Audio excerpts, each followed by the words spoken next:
Mormon Translator, un espacio para compartir traducciones, artículos y análisis sobre el mormonismo, sus creencias, doctrina e historia.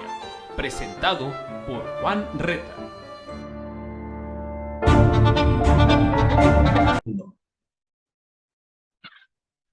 Hola, muy buenos días, Celu. Buenos días. En esta ocasión estamos otra vez Celu de Ibero Mormonidades y Juan Reta de Mormon Translator para tener nuestra segunda charla con respecto a la plenitud del sacerdocio, también conocida como la segunda unción, y en esta ocasión hablaremos en qué consiste la ordenanza y también algunos aspectos doctrinales relacionados con la misma. Te escuchamos, Elo. Vale.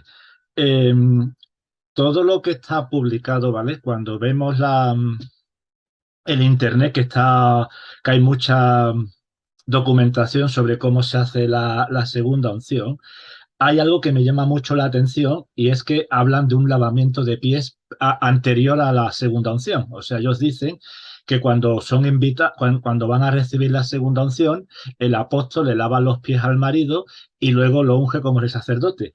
Eso es completamente falso. No hay ningún documento original que hable de que justo en el momento antes a la ordenanza de la segunda unción hay un lavamiento de pies. Por eso, tanto la exposición que hace Tom Phillips como el matrimonio Mattenson de Suecia es completamente falso, porque su fuente es Internet y la fuente del Internet es desconocida, porque no existe. Si nos vamos a los diarios, si nos vamos al libro de segundas unciones de Nauvoo, en ningún momento se habla de un lavamiento de pies. ¿Por qué? Porque recordemos que las iniciatorias, las ordenanzas preliminares del templo, consta de un lavamiento y de una unción, ¿vale?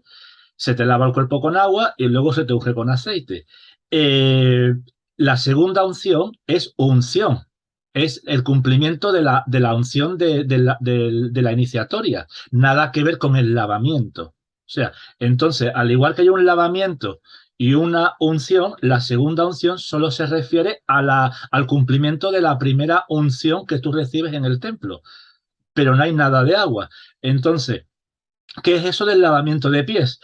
Pues es algo que los miembros reciben, el varón nada más, y la reciben mucho antes de recibir la segunda unción. El lavamiento de pies es una ordenanza cuyo propósito es el cumplimiento del lavamiento del templo anterior a la investidura. Recordemos que la iniciatoria al hombre se le lava como para que llegue a ser limpio de la sangre y los pecados de esta generación.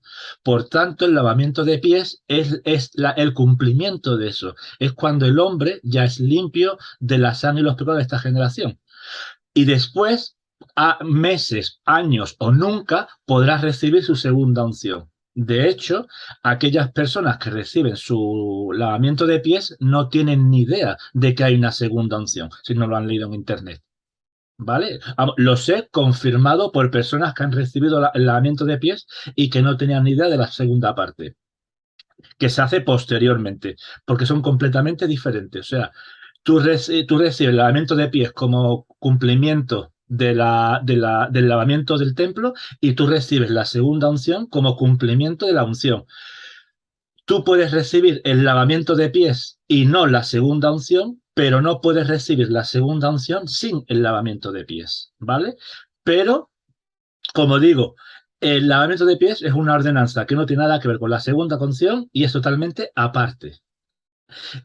Otra cosa, las mujeres, ¿por qué no las reciben? Muy sencillo, porque las mujeres en su lavamiento en el templo antes de la investidura ya son declaradas limpias. Por tanto, no les hace falta. Por eso ellas no las reciben. Y esta ordenanza del lavamiento de pies se hace en el templo. Por lo que he podido aprender de las personas que me han comentado un poco de que la han recibido, es una ordenanza local. ¿Vale? No interviene ninguna autoridad general. Parece ser, no estoy seguro, lo tendría que confirmar, pero parece ser que es la presidencia del templo quien decide qué hermanos van a recibir el lavamiento de pies. Y es una ordenanza bastante sencilla, simplemente el presidente del templo o el que sea le lava los pies lo declara limpio al hombre y luego la esposa bendice al marido. Eso sí es verdad. O sea, la esposa impone las manos sobre el marido y le da una bendición del sacerdocio. Y eso está confirmado. Pero todo eso se hace en el lavamiento de pies y en ningún momento hay segunda unción. Repito, no hay segunda unción. No tiene nada que ver.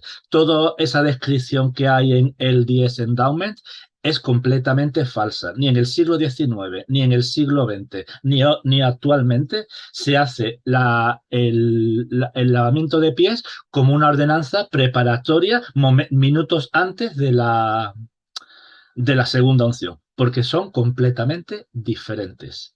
¿Vale? Entonces, eh, algo que he aprendido, ¿vale? Y es que yo no sé actualmente cómo se hace, pero en el siglo XIX, en el lavamiento de pies, era cuando se sellaba a vida eterna. De hecho, a William Clayton José Smith le lavó los pies y él dijo que él ya había dado los pasos para la exaltación y que solamente el pecado imperdonable le impediría la exaltación porque ya estaba sellado a vida eterna. O sea, antiguamente se hacía ahí.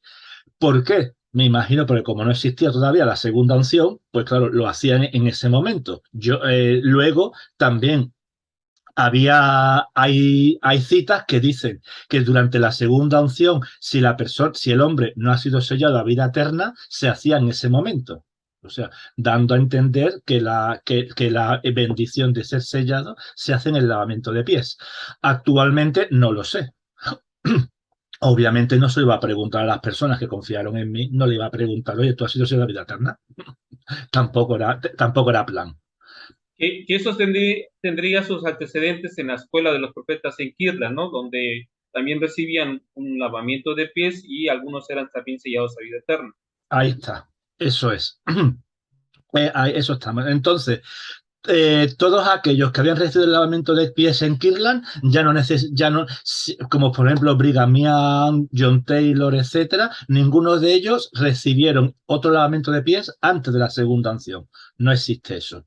Es más, ya lo vuelvo a repetir, en el libro de segunda unción de Nabu habla de una segunda unción, no de un lavamiento de pies, para nada. O sea, va directamente a lo que es la segunda unción, a la unción de rey sacerdote. Entonces, la persona, la pareja, en este caso el varón, recibe su ordenanza, ¿vale? La esposa, en un cuarto aparte, después de terminar el lavamiento de pies, lo bendice y ahí queda la ordenanza, ¿vale? Ya esa persona ha sido limpia de la sangre y los pecados de esta generación. Y puede pasar un mes, 2 meses, 3 meses, un año, lo que sea. Otra vez la pareja recibe una carta del profeta, ¿vale? Y en la carta dice, esto es una invitación oficial para usted y su esposa para recibir sus segundas unciones. Esta es la última y más importante ordenanza de esta vida. No debe mencionarlo a nadie porque es muy sagrada. Esta ordenanza se efectuará el lunes 12 de enero de 1976 a las 3 de la tarde. El lugar será el templo de San Jos. Por favor, escríbeme de vuelta por correo o por teléfono si usted desea esta bendición y lo podemos arreglar. Debe prepararse con su ropa del templo. Esta carta la escribió el presidente Kimball el 12 de diciembre de 1975. ¿Vale? No dice a quién, pero vamos, tengo el contenido nada más. Entonces, eso demuestra que la persona y la esposa son invitados por el presidente a recibir la segunda unción y tienen que llevar su ropa al templo. Se ha dicho muchas veces que se hace en domingo. Falso. Se puede hacer en domingo, en lunes, martes, miércoles. Me consta de que el Templo de Madrid entre semanas fue cerrado a las 3 de la tarde sin previo aviso y dijeron ya no entra más nadie. Y se cerró porque se iban a efectuar ordenanzas. No, y era, que yo sepa, era el lavamiento de pies lo que se iba a efectuar. Y el Templo de Madrid fue cerrado a las 3 de la tarde. No me acuerdo si fue un jueves o un martes. ¿Vale? O sea, eso de que sea en domingo es totalmente falso. Me imagino que por la tradición de que el presidente Nelson la recibió en domingo, piensan que a lo mejor puede ser nada más en ese día, pero puede ser cualquier día, ¿no? Cualquier día. O sea, no hay un día específico. O sea, el templo lo cierran. Es más, lo que se hace es nadie está permitido entrar al templo, solamente solamente queda un hombre, un hermano de seguridad que se queda en la puerta, obviamente, porque siempre el templo, aunque esté cerrado, siempre hay una persona que es de seguridad. Entonces el de seguridad se queda en el mostrador para permitir la entrada a los invitados que van a recibir su segunda unción, y tiene como orden el no permitir que nadie entre. Está totalmente prohibido la entrada al templo. Solamente las personas a las cuales el presidente del templo les dice que puede entrar. El templo queda cerrado y está totalmente prohibido entrar. Y eso lo pueden confirmar si tienen amistad con alguno de seguridad, pregúntenle y le dirán que sí, que eso existe. Que hay momentos en que el templo se cierra y él tiene prohibido moverse del mostrador. O sea, el de seguridad no se puede mover del mostrador. ¿Alguna pregunta? Te veo así. Sí, no, pensando en la función que cumple aquí el guardia de seguridad. O sea, Entonces, dime. sí, entonces, que quede claro que la recepción del lavamiento de pies es una ordenanza que está ligada al lavamiento original que recibimos en el templo, mientras que la segunda unción está ligada con la unción preliminar que también hemos recibido en el templo, pero que son ordenanzas distintas y en tiempos diferentes. Ahí está. O sea, cuando hablamos de segunda unción, no estamos hablando de una ordenanza en el que le lavan los pies al marido. No tiene nada que ver. La segunda unción es solamente el uso de aceite consagrado sobre la esposa y el esposo. Nada más. No se usa el agua en la segunda unción y no hay lavamiento de pies. ¿Vale? O sea, son ordenanzas completamente diferentes con un propósito diferente. Entonces, la ordenanza se hace con la ropa del sacerdocio, el marido la recibe con y la esposa la ropa del sacerdocio, obviamente, y es curioso que Tom Phillips, por ejemplo, y los Mattenson en su exposición reconocen eso, que están vestidos con la ropa del sacerdocio y que a la vez reconocen, ellos dicen, que son ungidos rey sacerdote y le ungen la cabeza, los ojos. Os recordamos los lavamientos, la unción antigua, que te ungían ciertas partes. Bueno, pues ellos dicen que le ungían todo el cuerpo. Vamos a ver, si tú tienes la ropa del sacerdocio, es porque estás vestido de blanco, con manga larga. Si estás vestido con manga larga, es imposible que te unjan ni la espalda, ni el cuello, ni los brazos, ni las piernas, ni los pies, porque estás vestido. Entonces, Sí, eso es otra. y refiriéndonos a que esta segunda unción tiene que estar relacionada con una ordenación, y en la antigüedad el elemento que identificaba al sumo sacerdote que pasaba del lugar santo al lugar santísimo era, aparte de que vestía la ropa sacerdotal blanca, era el uso de la diadema del nombre de Dios en su frente, o el nombre de santidad del Señor, como un recordatorio de que él había pasado por esta segunda unción. No era otra vez ungido en todo su cuerpo. No, lo que se unge simplemente, como se hace en la vida seglar, es le unge la frente y entonces eso es la ordenación. O sea, te unjo como se hacía antiguamente en el templo, que te ungía la frente y que te decía como preparación para llegar a ser rey, pues ahí te unjo como rey sacerdote, pero no hay ninguna unción del cuerpo, porque es imposible. O estás desnudo, como estábamos antes, con el poncho, o no hay. Entonces, esas exposiciones lo único que demuestran es que no la han recibido, porque su fuente es Internet, y el Internet, la fuente de Internet no existe, no hay ninguna fuente. Todo lo que está publicado en Internet, en LDS Endowment, por ejemplo, no hay ninguna fuente. Te dice que está tomado del libro de Nabú de segundas unciones, pero ahí no habla en ningún momento habla de lavamiento de pies, en ningún momento habla de que te unjan todo el cuerpo. Lo único que te hace es que te ordenan y te dan unas bendiciones. Se acabó. El resto de la ordenanza es puro invento. Y como John Tom Phillips reconoce que se fue a Internet para recordar, que es curioso, o sea, una ordenanza ya que recibes de adulto, que no eres un niño, que es una ordenanza y tan sagrada con un apóstol, tienes que ir a Internet y además y además su exposición es un copia y pega, es exactamente mismas comas, mismas mayúsculas, misma distribución que aparece en Internet. O sea, eso ya es muy sospechoso y no añade nada nuevo. Al contrario, todo lo que dice es una copia y él, por ejemplo, no en la escrita, pero en el audio con el periodista este que fue miembro en el podcast, él dice que su mujer, Delling, Nelly, Delling, sí. él, Dallin, ese. Él dice que su mujer también fue lavada, porque él le preguntó, oye, ¿y tu esposo también fue lavada a los pies por el apóstol? Y él dijo, sí, también. Ahí ya se le fue la pinza, porque no. Con los Mattenson pasa lo mismo.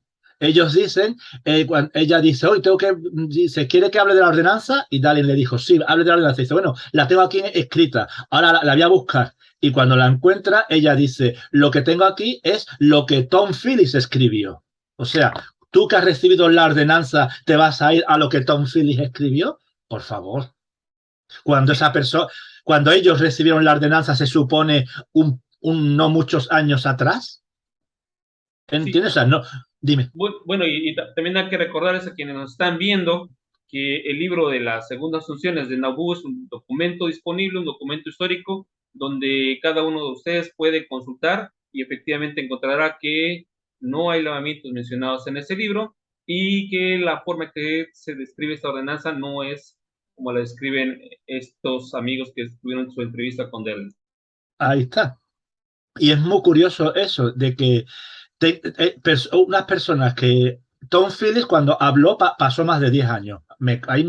Digamos, vamos a disculparle, pero este matrimonio sueco se ha montado al carro de la segunda unción, como le fue bien a Tom Phillips, pues ellos han hecho lo mismo, pero vamos, una persona que pocos años atrás han recibido esa ordenanza, no se van a acordar de nada.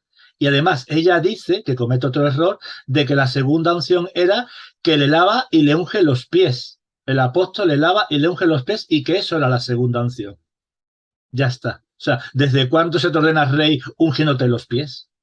Eso no ha ocurrido jamás. Se te unge la cabeza para ser rey. Y eso lo vemos en la película de Mr. Bean. Si habéis visto la película de Mr. Bean, cuando lo coronan rey, que le ponen la corona y lo ungen rey con el aceite sagrado en la frente. O sea, porque es la manera de ungir reyes, tanto civilmente como eclesiásticamente y como lo hacemos en todos lados, es la frente. Y recordando que en la misma tradición católica, ya sea oriental o romana, igual la unción se practica en la frente, en este caso con el símbolo del crisma, pero la unción siempre es en la frente, no es una unción, o esta confirmación de la unción nunca es en todo el cuerpo. A Culicuá. Entonces, por eso podemos ver que las exposiciones que hay son totalmente de estas personas, podemos decir claramente que no lo han recibido por los detalles que dan. O sea, primero porque es una copia y pega de Internet y segundo porque no añaden nada nuevo y meten errores garrafales. Luego ellos dicen que una vez que la han recibido, pues ya han sido sellados a vida eterna, ya tienen la saltación segura y que pueden pecar impunemente, que no les pasa nada mientras no maten o nieguen el Espíritu Santo. Cosa que es totalmente falso. Totalmente falso. La ordenanza no te sirve para nada si no ha sido sellada por el Santo Espíritu de la promesa.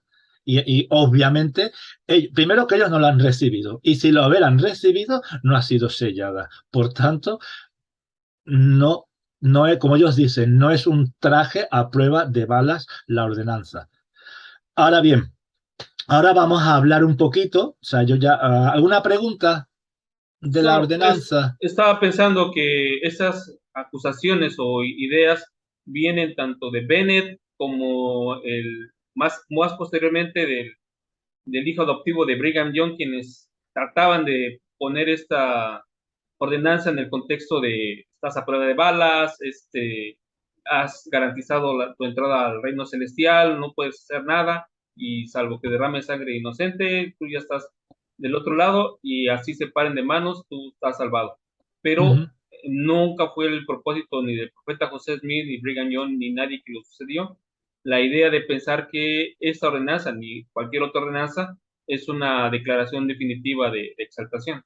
No, No hasta lo que es la ordenanza en sí, ¿vale? Por ejemplo, en mi bendición patriarcal, a mí al final me dice el patriarca, y sello sobre tu cabeza que saldrás en la primera resurrección.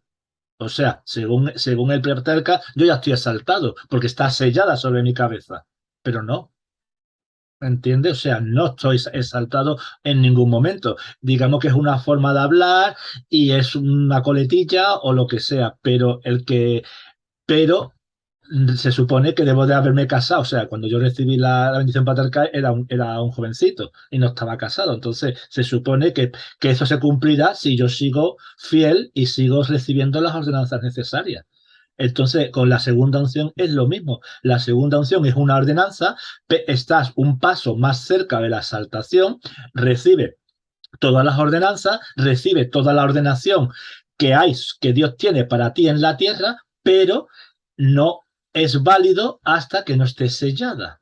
No es Okay. válida. Entonces aquí viene el tema de hacer firme nuestra vocación y elección, y también viene Hay el tema de ser sellados a vida eterna, meterla la palabra profética más política más segura segura. Entonces me y gustaría que pudieras ahondar vale. en este detalle. Entonces, ahora ya hemos hablado de lo que es la ordenanza, ¿vale? Tampoco se puede hablar mucho, primero porque tampoco lo que hay por escrito no te dice exactamente cómo se hace la ordenanza. Lo único que es te ungen como rey sacerdote y las bendiciones. Se acabó. No te dicen nada más, ¿vale? Y hay muy pocos datos que sí, que llevan las ropas sacerdotales, el marido pues ofrece los signos y las señas en oración, etcétera, etcétera. Pero no hay más nada publicado, ¿ok? Entonces, ahora bien, ahora vamos a hablar de teología, o sea, lo que dice la Iglesia y que esto es importante para la segunda unción para que lo entendamos. En la guía de estudio, si buscamos la palabra vocación, en la guía de estudio dice, los justos seguidores de Cristo pueden llegar a contarse entre los escogidos que reciben la certeza de que serán exaltados. La vocación y elección comienza con el arrepentimiento y el bautismo y se consuma cuando marchan adelante deleitándose en la palabra de Cristo y perseverando hasta el fin. En las Escrituras este proceso se llama hacer firme vuestra vocación y elección. Ahora, en la misma estudio de la Escritura, en elegidos dice, los elegidos, escogidos, son aquellos que aman a Dios con todo el corazón y viven de una manera que a Él le complace. Los que viven como discípulos suyos serán seleccionados un día por el Señor para ser contados entre sus escogidos. Entonces, tenemos claramente que si eres fiel, el Señor te va a escoger en persona. Es Él el que te escoge, no el profeta. El profeta te escoge y te invita a una ordenanza, se acabó. Pero para ser escogido por el Señor, recuerda lo que dice Jesucristo, muchos son los llamados, pero pocos los escogidos, el profeta te llama cuando recibes la segunda unción, pero es Jesucristo quien te escoge. ¿Vale? Entonces, ahí está lo que se llama llamamiento y elección segura. Tú recibes la segunda unción, eres llamado y luego Jesucristo es el que te hace la elección segura, porque él te dice, eres sellado, ya estás completo.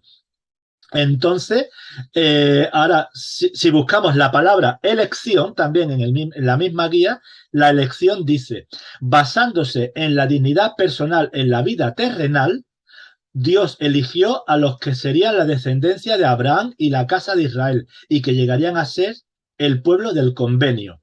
A dichas personas se le dan bendiciones y deberes especiales para que bendigan a todas las naciones del mundo. No obstante, ahí viene lo importante, si desean alcanzar la salvación, aún los electos deben ser llamados y escogidos en esta vida. Y hemos quedado claro que en esta vida significa desde que naces hasta que resucitas. O sea, todo el tiempo en el que tú estás viviendo, respirando y todo el tiempo en el que tú estás como espíritu antes de la resurrección. Eso es vida para Dios, porque Dios es un Dios de vivo, no de muerto. Entonces, o bien mientras estás en la tierra, o bien mientras estás en la tierra como espíritu, porque ya has muerto, debe ser elegido por el Señor. ¿Vale? Antes de la resurrección. Ahora vamos a ir a otra vez a nuestro famoso y favorito libro de Doctrina Mormona y, y vamos a ver el subtema vocación y elección segura. Y dice, los miembros de la Iglesia que devotamente se consagran a una vida de rectitud y viviendo de cada palabra que sale de la boca de Dios, hacen su vocación y elección segura. Es decir, que reciben la más segura palabra de profecía, lo que significa que el Señor los sella para la exaltación mientras están aún en esta vida. Si te fijas, siempre usa la frase en esta vida, no en la carne, porque en la carne significa O en esta ahora vida mismo. mortal, ¿no? Mortal, o sea, con cuerpo, espíritu, alma, espíritu y un cuerpo formando un alma. O sea, está hablando de en esta vida, o sea, puede ser ahora con tu alma o luego sin tu alma, cuando ya eres espíritu, ¿vale? Dice, Pedro resumió el curso de la rectitud que los santos deben seguir para hacer su vocación y elección segura, refiriéndose a su experiencia en el monte de la transfiguración con Santiago y Juan. Dijo que esos tres habían recibido su palabra profética más segura. José me enseñó, después de que una persona tiene fe en Cristo, se arrepiente de sus pecados, se bautiza para la remisión de ellos y recibe el Espíritu Santo por imposición de mano, que es el primer consolador, entonces si continúa humillándose ante Dios, teniendo hambre y sed de justicia y viviendo de acuerdo con todas las palabras de Dios, el Señor le dirá dentro de poco, Hijo, serás exaltado. Cuando el Señor lo haya probado en todas las cosas y haya visto que aquel hombre está resuelto a servirlo, pase lo que pase, ese hombre verá que su vocación y elección han sido confirmadas y entonces será suyo el privilegio de recibir el otro consolador. Tener el otro consolador es que Cristo se le aparezca y tener visiones de la eternidad. Así tal como también dijera el profeta, la palabra profética más segura significa que un hombre sepa por revelación y el espíritu de profecía que será sellado para vida eterna mediante el poder del sacerdocio. Los favorecidos por el Señor son sellados contra todo tipo de pecado y blasfemia, excepto la blasfemia contra el Espíritu Santo y derramar sangre inocente. De ahí viene la confusión. Es decir, que su exaltación está asegurada. Su vocación y elección es segura porque han obedecido a la plenitud de las leyes de Dios y han vencido al mundo. Aun cuando tales personas cometen algún pecado o transgresión del nuevo y sempiterno convenio, cualquiera que sea, y toda clase de blasfemia, y si no cometen homicidio en el que vierten sangre inocente, todavía saldrán en la primera resurrección y entrarán en su exaltación. Pero serán destruidos en la carne y entregados a los bofetones de Satanás hasta el día de redención, dice el Señor. Esa es la parte que omiten. O sea, una persona que ha sido sellada a vida eterna, sí es cierto que puede pecar, obviamente, porque todos pecamos, pero el problema es que su arrepentimiento será una destrucción en la carne y entregado a los bofetones de Satanás hasta el día de la redención. Es decir, esa persona va a tener que sufrir tanto como Cristo sufrió en el monte de Getsemaní. O sea, no es gratuito. La exaltación para estas personas no es gratuita. Una vez que ha sido sellado por Jesucristo, ¿vale? Que ha recibido la palabra profética más segura, si esa persona peca, cuando muera, esa persona no es exaltada. Antes de ser exaltada, lo que va a hacer es que Satanás se enseñoreará de él y tendrá que sufrir muchísimo para purgar sus pecados. Porque contra mayor luz y mayor conocimiento, también es el mayor castigo. Entonces, y esta es la parte que todos los antimormones, Tom Phillips y los Matheson olvidan, de que sí, estás sellada a vida eterna, pero no es gratuito. Tiene sus consecuencias si no eres fiel. ¿Vale? Entonces, dice, continuamos. El profeta fue sellado de esta manera, es decir, que sabía por revelación y por el espíritu de profecía a través del poder santo sacerdocio que llegarías a ser Dios en la vida venidera.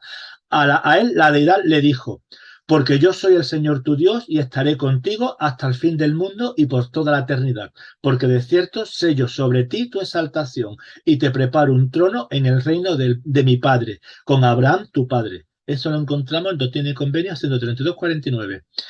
Se deberá entender claramente que estas grandes bendiciones no son parte del matrimonio celestial. Las bendiciones pronunciadas sobre la pareja en conexión con el matrimonio celestial están condicionadas a la consiguiente fidelidad de ambos, ¿vale? O sea, en el matrimonio tú tienes que ser fiel, pero cuando recibe la segunda unción, a pesar de que ya recibe la segunda unción y ha sido sellada, deberás seguir siendo fiel, porque como no seas fiel, vas a Satanás directamente. O sea, y eso es algo que lo tenemos que tener muy claro. No nos dejemos engañar por los críticos. La ordenanza no te exime de pecar.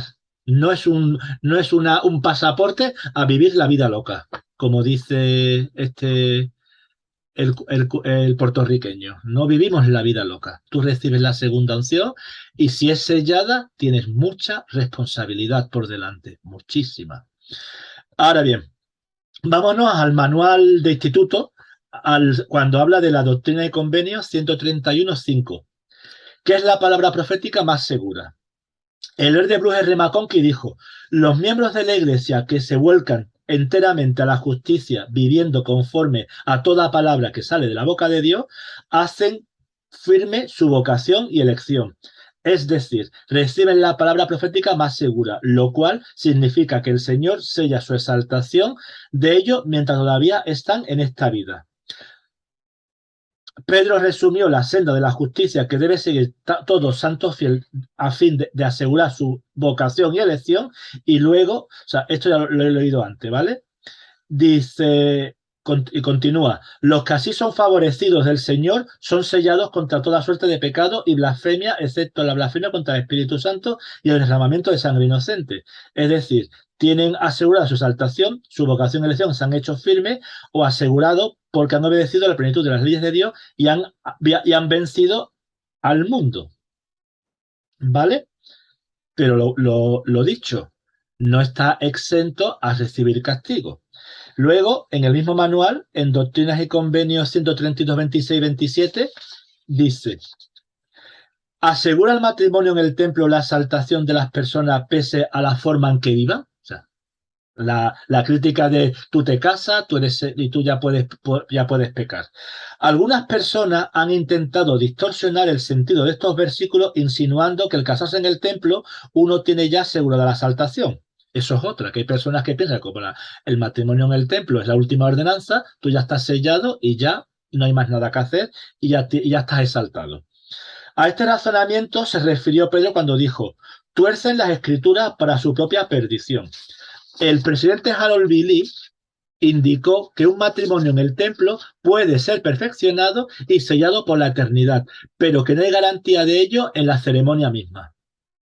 Algunas personas tienen el concepto equivocado de que si de alguna manera pueden entrar en la casa del Señor y casarse, cuenta con la seguridad de alcanzar la exaltación, no importa qué hagan, y para sustentar su forma de pensar, cita la sección 132, versículo 26. Pero esto no es lo que indica el Señor. El Señor asegura exaltación a los que cometen errores si se arrepienten de ellos. El presidente Joseph Fielding Smith comentó lo siguiente: el versículo 26 de la sección 132 es el pasaje más mal interpretado de las Escrituras. El Señor nunca ha prometido a ningún alma que será llevada a la exaltación sin el espíritu de arrepentimiento. A pesar de que el arrepentimiento no se menciona en este pasaje, aún así está y debe ser sobreentendido. Me extraña que todos conozcan el versículo 26, pero me parece que nunca han leído o escuchado Mateo 12, 31, 32, donde el Señor nos dice en sustancia la misma cosa que encontramos en el versículo 26 de la sección 132. Así que debemos deducir que aquellos que se hablan en el versículo 26 son los que, habiendo pecado, se han arrepentido completamente y están dispuestos a pagar el precio de sus pecados. De otro modo, no tendrán las bendiciones de la exaltación. Es absolutamente necesario el arrepentimiento para obtener el perdón, y la persona que haya pecado debe ser limpiada. La frase clave es: y son sellados por el Santo Espíritu de la promesa. Este sellamiento está relacionado con el hecho de hacer firme o asegurar su propia vocación y elección. Hablando específicamente de la promesa, encontramos en Doctrina y Convenio 132.26, Bruce R. McConkie dijo, creo que esto ya es otra vez leer lo mismo que hemos leído antes: El hacer firme, sí, es lo mismo. Eh, entonces, lo que está hablando siempre es que eh, para que la segunda unción sea válida, debe ser sellada por el Santo Espíritu de la promesa. El Santo Espíritu. Bien, entonces tenemos como tres momentos. El momento en el que uno recibe la segunda unción, el momento y proceso de hacer firme nuestra vocación y dirección, y el tercer momento que es recibir la palabra profética más segura por parte de Jesucristo. Esta última es la que me permite ser admitido en el reino celestial, como Ahí es. recalcado.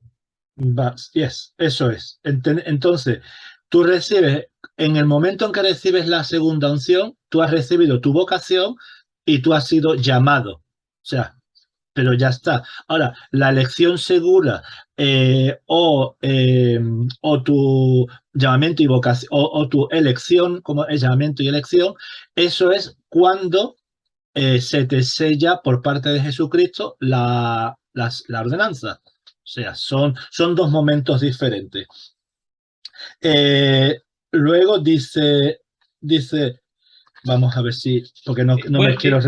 y Dime. considerando, como dice Hebreos, que finalmente Jesús es el gran sumo sacerdote que posee todas las llaves finalmente y las llaves de la plenitud de la exaltación, y de él recibiremos principalmente nuestra corona de gloria, esta corona que representa el ser sellados a vida eterna por parte de Jesucristo.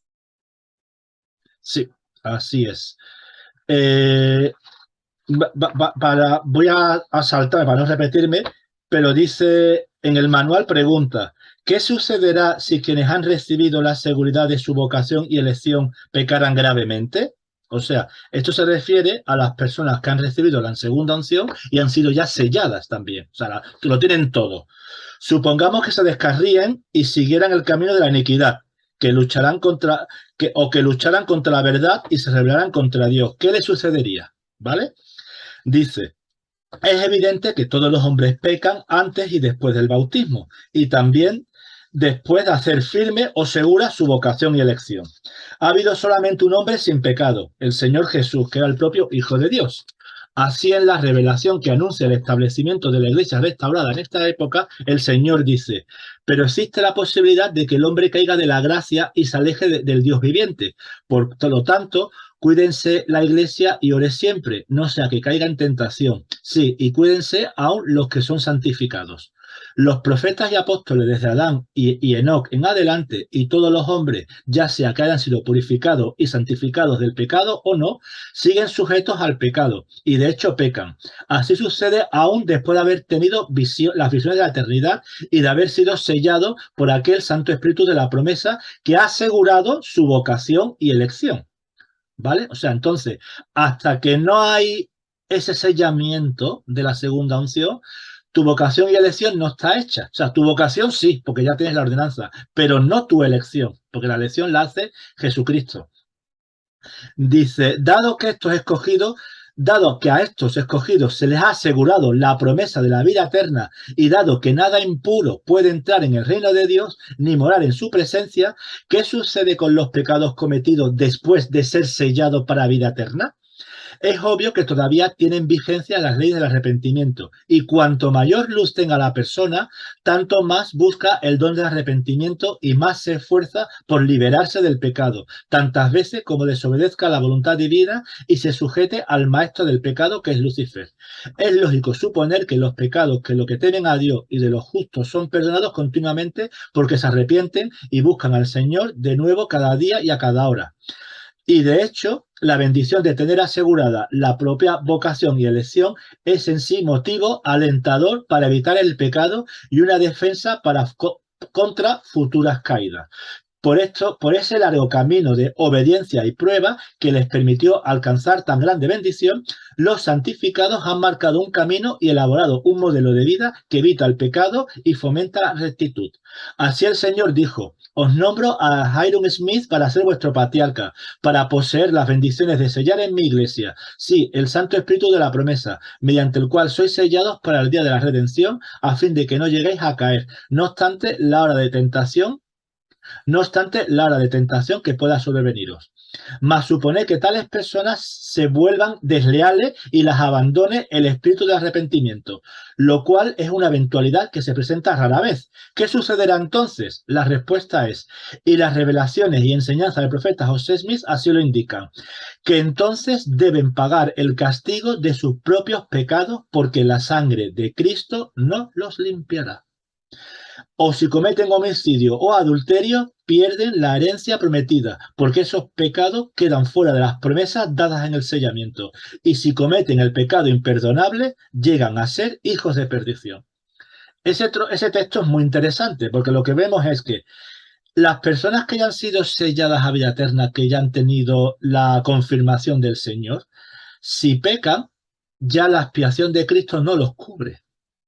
Ya no los cubre. Esas personas tienen que pecar, tienen que pagar por sus propios pecados. De ahí que son entregados a Satanás sus bofetones, porque ya Cristo no los cubre. Ya se pueden arrepentir, que Cristo va a decir, lo siento mucho, pero ustedes ya estáis fuera de mi poder redentor.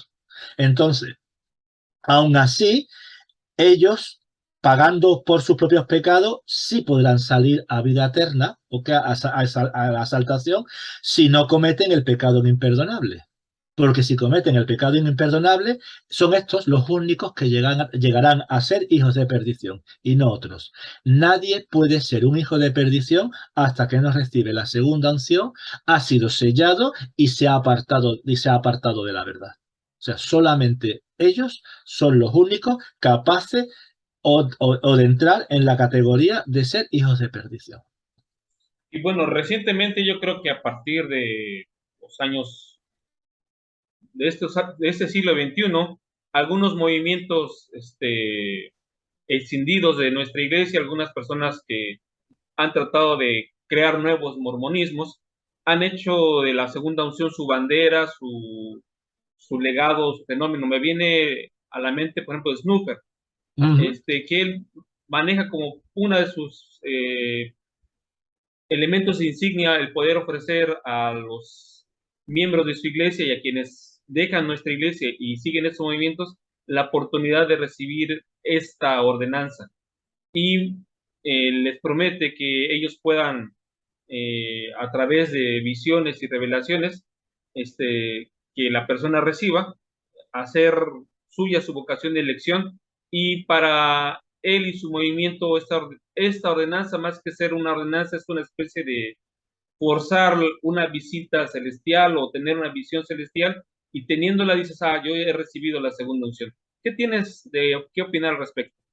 Sí, estuve leyendo sobre el tema hace tiempo y lo que Snuffer lo que hace es, como la segunda unción es una ordenanza por invitación y del sacerdocio, él rechaza eso. Él traslada la segunda unción como solamente la revelación, sin intermediario de una ordenanza y sin el profeta.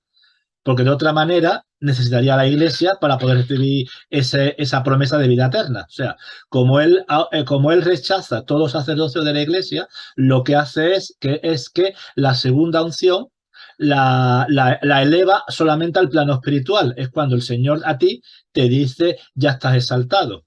Lo que hace es que muchos de sus miembros pues tengan que mentir para poder estar en el grupo. Porque claro, si a mí mi vecino me dice que él ha recibido una revelación de exaltado y yo no, y no la recibo, porque ¿qué es lo que voy a decir para estar en el grupo? Yo también la tengo. O sea, porque ¿quién puede demostrar que tú no has recibido una revelación? ¿Entiendes? O sea, esto como los testigos de Jehová. No, Jesucristo vino, su segunda venida fue invisible, en espíritu.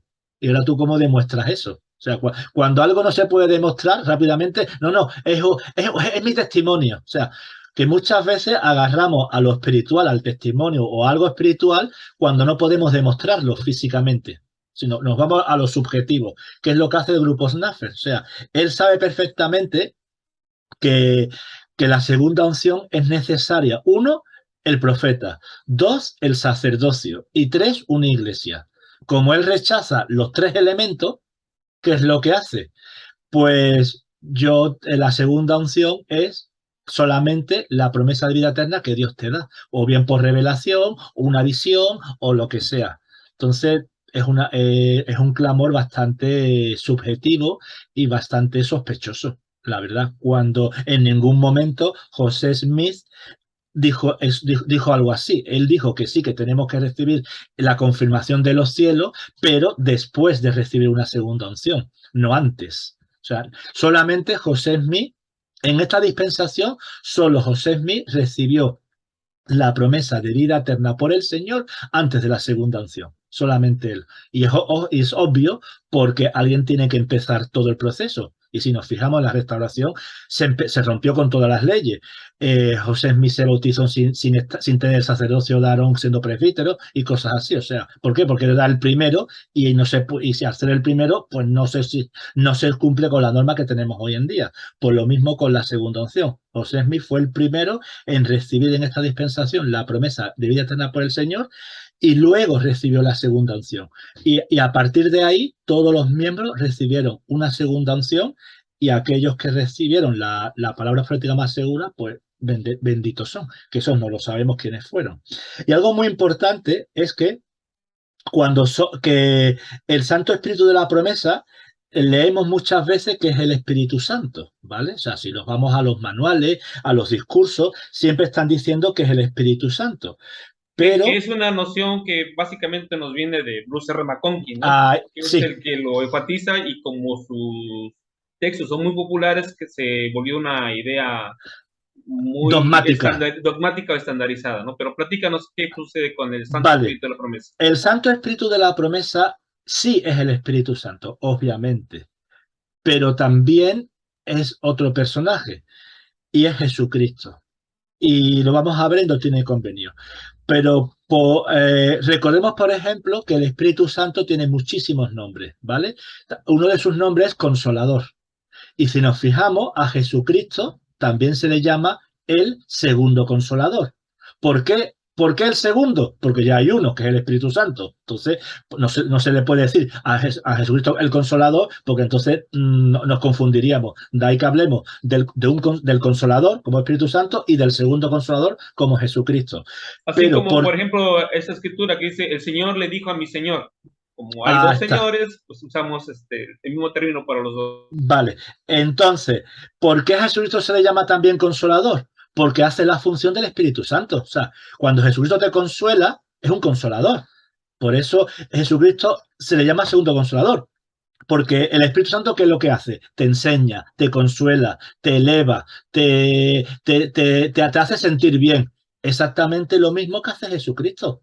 Entonces, por eso Jesucristo tiene el título de consolador también. Y le ponemos el segundo para diferenciarlo. Entonces, el Espíritu Santo de la promesa, sí, es el Espíritu Santo, pero también es Jesucristo, cuando hace la función de sellador.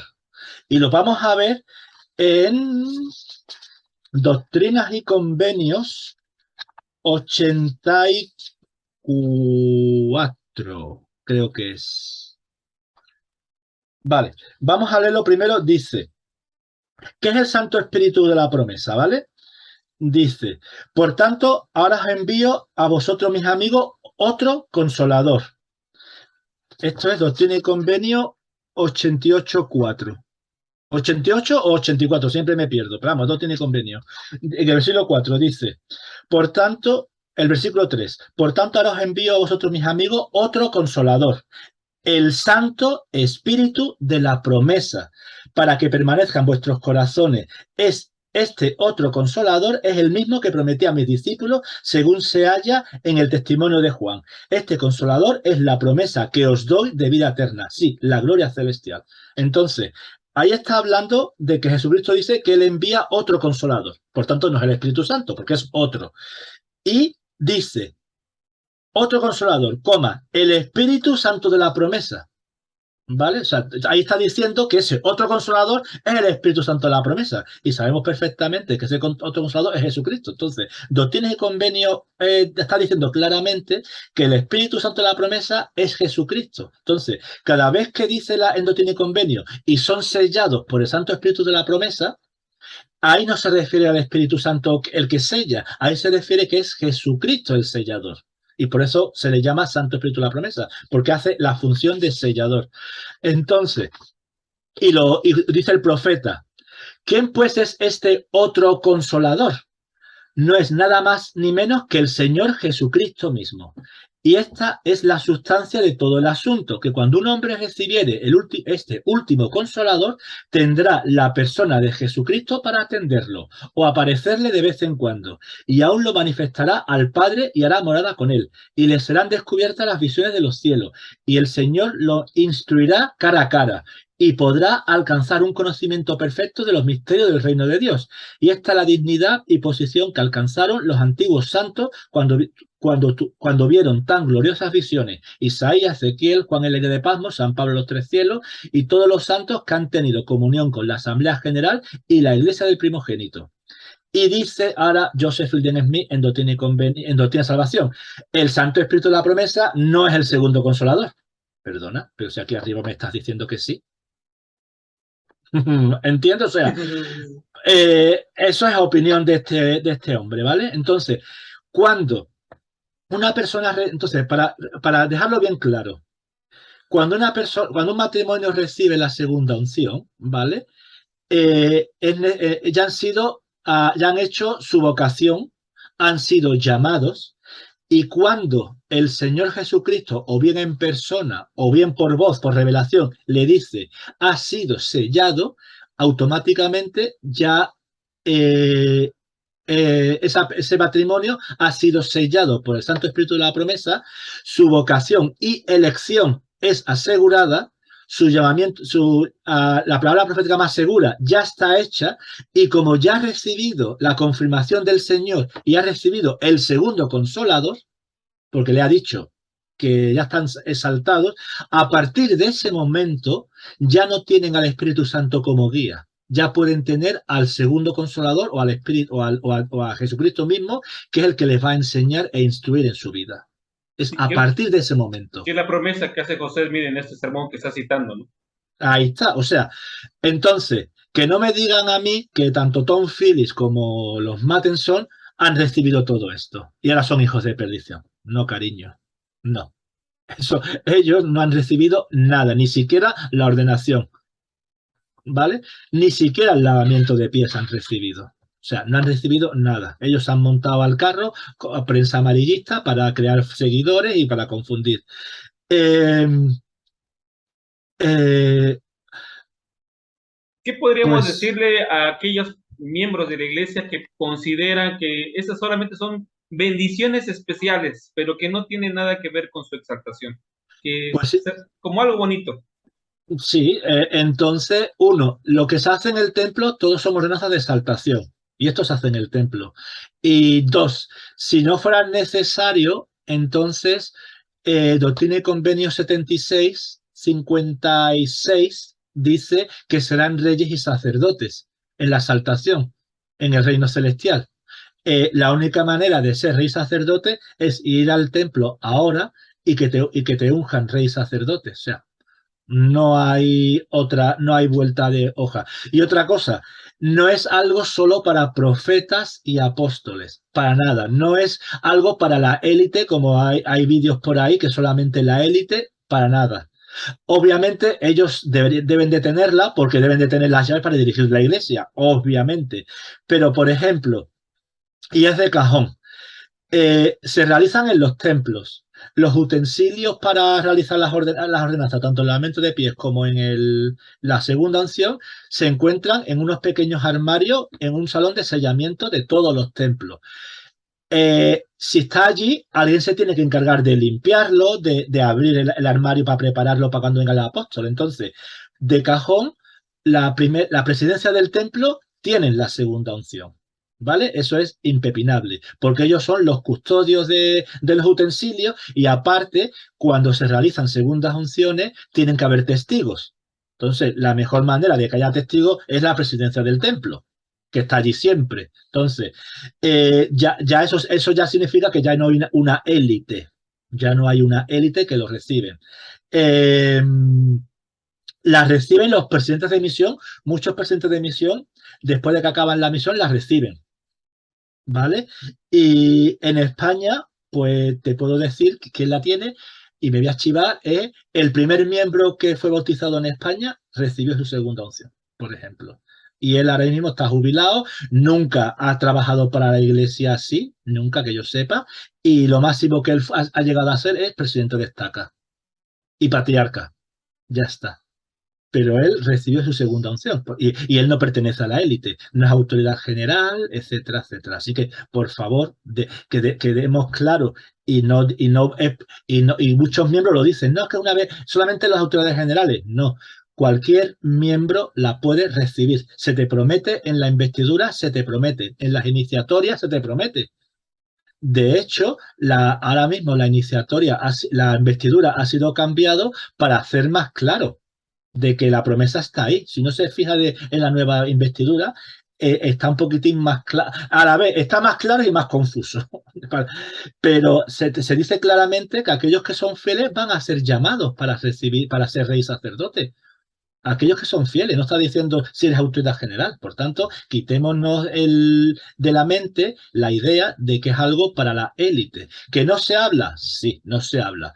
Pero que se hace, se hace. Se hace, no se hace, a ver, no se hace muy frecuentemente, pero se hace más frecuentemente de lo que se piensa. ¿Me entiendes lo que quiero Sí, te decir? entiendo.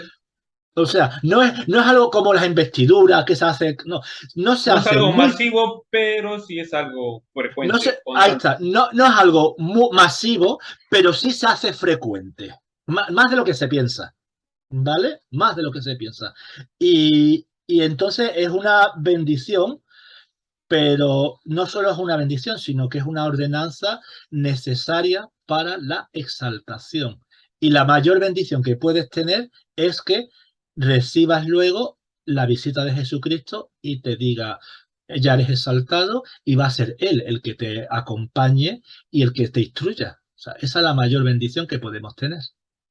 Y esa es digamos, lo importante de la ordenanza, que te prepara. O sea, ¿te acuerdas cuando dice, no tiene convenio hablando del templo, el asiento y algo que te dice, y sin sus ordenanzas nadie puede ver el rostro de Dios y vivir, y que las ordenanzas te santifican? Creo que era 114, 110, por ahí. Entonces, esas ordenanzas, lo que te hace la segunda unción es santificarte. O sea, es la santificación. Cuando uno recibe todo esto, ya pertenece a la iglesia del primogénito. La iglesia del primogénito no es la iglesia de Jesucristo de los santos de los últimos días. La iglesia del primogénito está formada por aquellos que han sido ungidos rey sacerdote y han sido sellados a vida eterna. Ellos son los únicos que pertenecen a la iglesia del primogénito. Y es cuando tu nombre está escrito en el libro de la vida. No, no antes. O sea, Es nuestros la única nombres. membresía donde no hay inactivos, ¿no? Ay, Ahí todos Curicua. están seguros. Ahí está. Hombre, y como te vaya, más lo llevas. Y como te inactive, más lo llevas. ¿Entiendes? O sea, lo llevas mal en el sentido porque vas a tener que pagar por tus propios pecados. O sea, que eso, dime tú, ¿quién va a poder soportar lo que Cristo sufrió en Getsemaní? Porque a eso te arriesgas, a sufrir lo que él sufrió.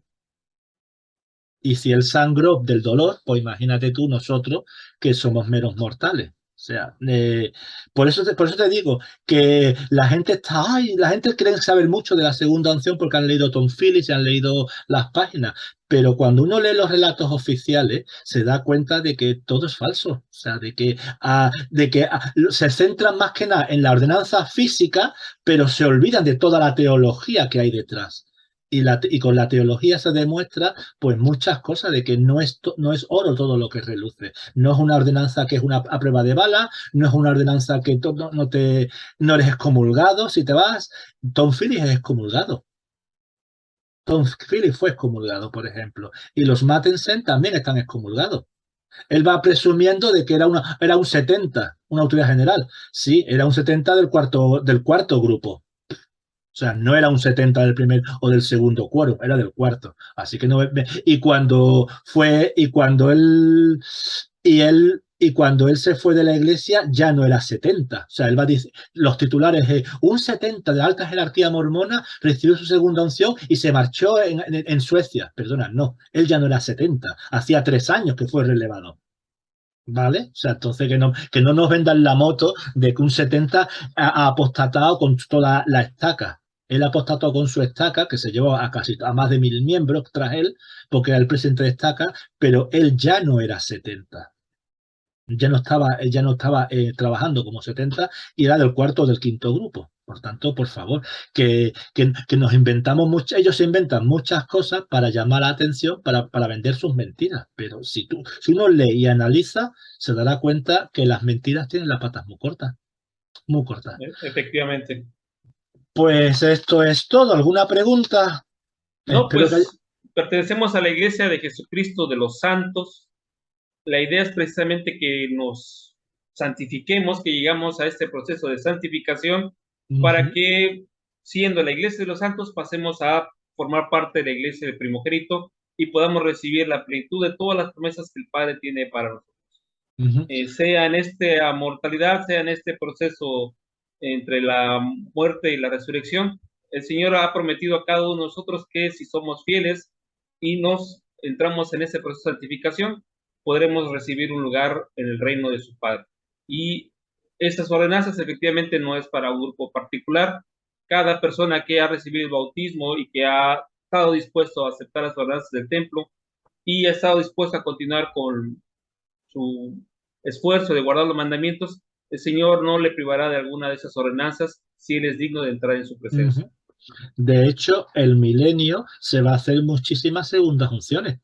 O sea, en el milenio se van a hacer toda la obra vicaria por todas las personas que lo han recibido y toda la obra vicaria significa todas las ordenanzas. Bautismo, confirmación, sacerdocio, iniciatoria, investidura, sellamiento y segundas unciones. O sea, la segunda unción es otra ordenanza más del milenio.